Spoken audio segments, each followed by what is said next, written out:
Yesus madanagaako sindarbe mumekalesa sichiwaan bira hilalu atumti gofti nageessa. Yesus madanagaako sindarbe mumekalesa sichiwaan bira hilalu atumti gofti nageessa. Yesus madanagaako sindarbe mumekalesa sichiwaan bira hilalu atumti gofti nageessa.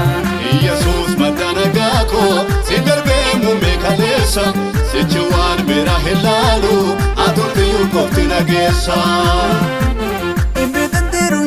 Sodade Fatimo itana holte kani biyya lafarra hinjiru jiko gammachuu ammallee isaani ibiddiru irruu sodade Fatimo itana holte kani biyya lafarra hinjiru jiko gammachuu ammallee isaani gammachuu ammallee isaani gammachuu ammallee gammachuu yoomillee isaani gammachuu yoomillee gammachuu ammallee isaani gammachuu ammallee gammachuu yoomillee isaani gammachuu yoomillee.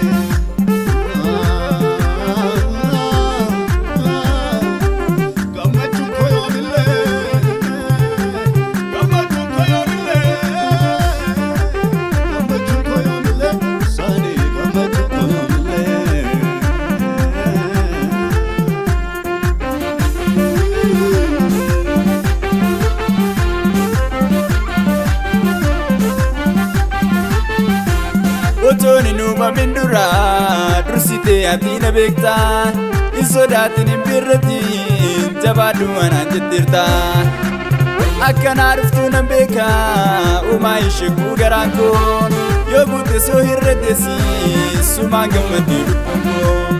Otoni numa mindura dursite atina bekta isodatin imbirratin jabadu ana jettirta akkana ruftu nan beka uma ishiku garankon yogute so hirredesi suma gammadi dubbonkon.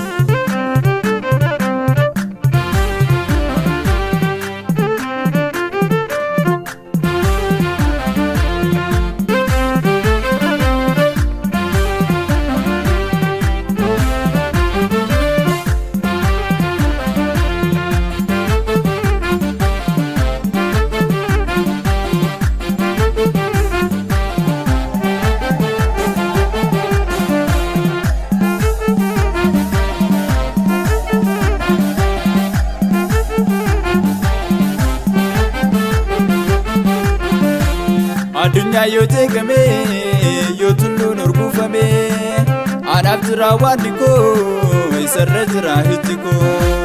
Adunya yoo teekame yoo tulluun urguufame anaaf jira waan koo isarra jira hiddi koo. Gaddanarraa cabseen nagaana labsee eenyu jira waaqayyoon eenyu jira waaqayyoon eenyu jira waaqayyoon eenyu jira waaqayyoon karrakko golaalee lebiren darbine eenyu jira waaqayyoon eenyu jira waaqayyoon eenyu jira waaqayyoon jira waaqayyoon. Yesus madanagaako sindarbe mumekalesa sichiwaan bira hilalu atumti gofti nageessa. Yesus madanagaako sindarbe mumekalesa sichiwaan bira hilalu atumti gofti nageessa. Yesus madanagaako sindarbe mumekalesa sichiwaan bira hilalu atumti gofti nageessa.